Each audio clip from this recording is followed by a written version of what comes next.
Hi everyone, I'm Michelle Kelly. Welcome to Be in the Change. I'm gonna get started by reciting my inspiration. Our deepest fear is not that we're inadequate. Our deepest fear is that we are powerful beyond measure. It is our light, not our darkness, which most frightens us. We ask ourselves, who am I to be brilliant, gorgeous, talented, and fabulous? Actually, who are you not to be? You are a child of God. Your playing small does not serve the world. There is nothing enlightened about shrinking so that other people will not feel insecure around you. We are all meant to shine as children do.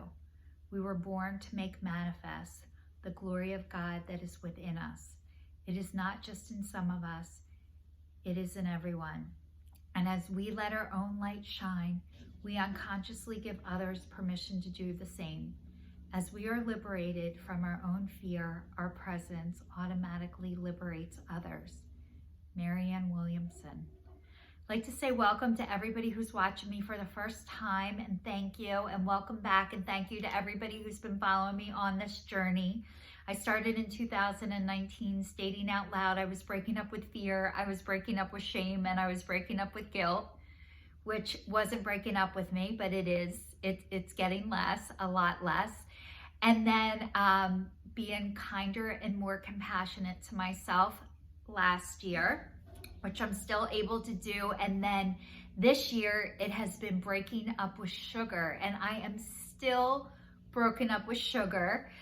So it's been a process. It's been a journey. I wanted to have it still. It's, end of April, and I still would love to have it. I'm getting cravings for stuff and think, oh my God, it would be so nice. But then there's a fear in me.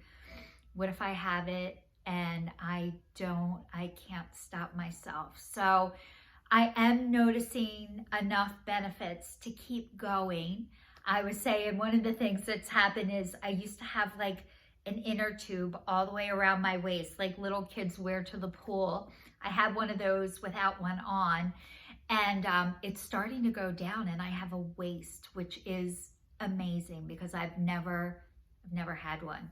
So that's kind of exciting, and some of the benefits, like it's enough to keep going, but not enough to be like, oh my God, this is amazing. So I don't want to discourage people, but this is hard. This is like the hardest thing I've ever done, was break up with my best friend, which is sugar, which has been with me my whole life. I was telling someone the other day that when I was a little kid, I used to steal money out of my mom's purse to go buy candy. Like, candy was my first love. And I think food and sugar was a way that I stuffed my feelings down. It helped me in so many ways until it hurt me. And so it's hurt me enough at the age of 49 that I had to do something about it. And, I don't know if I'll be able to quit forever, but for today, which is Thursday, April 29th, 2021, I'm still sugar-free, processed sugar-free, except for, I have fruit all the time. So I know it's not processed sugar, but if you knew how much I ate it, it's kind of like going to the candy store. But anyway, I didn't even shower today.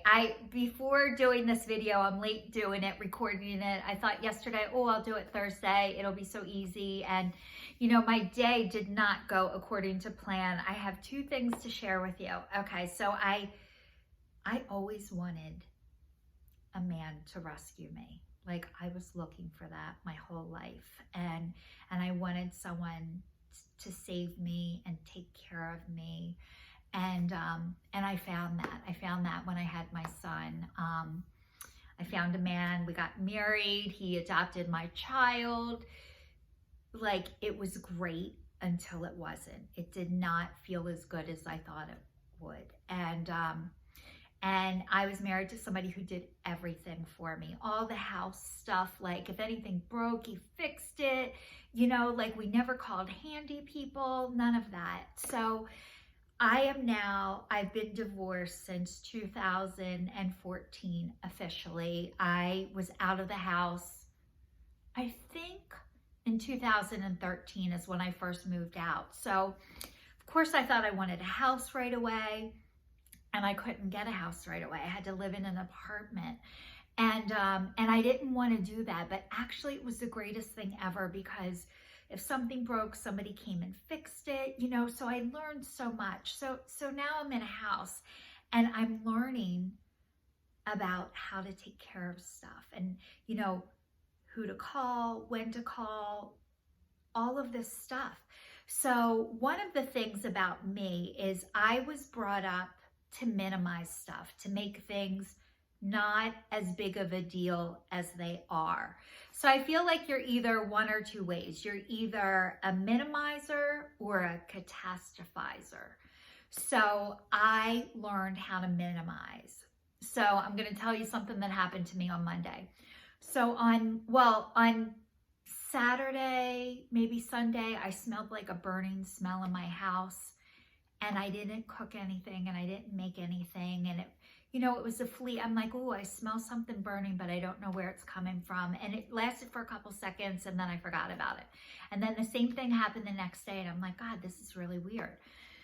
So then on Monday when I got up, I smelled this smell that I'm like, something is burning and I don't know what it is. And I could really smell it. So I'm starting to like, what am I doing? What's going on? My washer and dryer were on. So I went and checked them. They were fine. I'm like, something is burning and I don't know what it is. And I'm like, is this an emergency? Like, I don't know what an emergency is. Because I smelled it, but I couldn't find it. So I figured I'll Google, you know, Google is my parent. So I Google and it says contact an electrician. So I called my electrician. He didn't answer. I texted him. I didn't hear from him. I'm like, maybe I'll just call the fire department. So I called the fire department and they didn't answer. Like, I didn't want to call 911 because I'm like, no fire. There's no fire.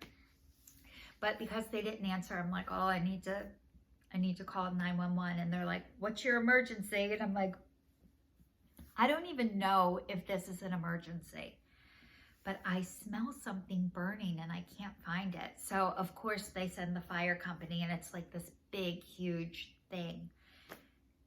And they're like, we don't smell it. We can't smell what you're saying. I have like 6 guys in my house tell me they don't smell it. And the last guy who comes in, he's like, I smell it. Like, oh my God, thank you. I knew I smelled it. I wasn't looking for their permission, but I smelled something. And here, it was in my heating and air conditioning closet. There was like insulation that was wrapped in plastic coating that was sitting on my heating pipe, and it was melting and burning. So thank God I called. And then my heating and air conditioning people, I called them and they came that day and they found it and they fixed it and it was amazing.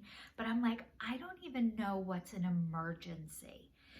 But it's better to be safe than sorry is what I found out. And then I had another house thing this week, my toilet. It was running and running and running. And I watched a YouTube video of a guy changing it. A girl on Facebook said she changed hers. So I'm like, I got this. 3 days later, I had to call my ex-husband, which we are like 8 years, I think it's like 8 years of being divorced. And like, that's the first time I've called him since we've been divorced to ask for help. And he showed up, and now I have a toilet that works and flushes, and I learned a lot. And what I really learned is I am not a plumber, but like, I am capable of stuff, and a lot more than I knew. I never tried, and now I'm trying. And yes, I need help, and I had to call somebody, and you know, like, I can do it. Like, this is really cool, like showing up for my life and being able to handle things that I never would have tried before. So I'm so grateful that even after, like, I don't think I could have called my ex-husband 6 months ago or a year ago or 2 years ago and say, like, could you please help? And like, our relationship is healing too, which is good. Like, we have a child together, so we still have to do life together. And I wasn't capable of that before, but I am now. And that is huge and amazing. So I'd like to say thanks to everybody who's watching, and please stay tuned, and I will see you all next week. Thanks again. Stay safe.